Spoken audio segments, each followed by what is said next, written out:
very important to laugh. Rabbi Nachman says that I've tried many different things in life, but I came to this conclusion.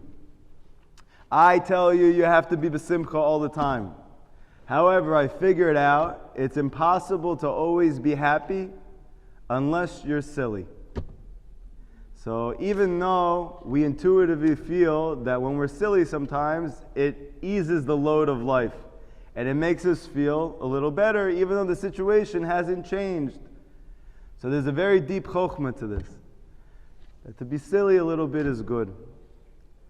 So whenever you feel heavy, it's okay to be a little bit silly. It's actually, Rabbi Nachman says, the only way to maintain your joy at all times, okay?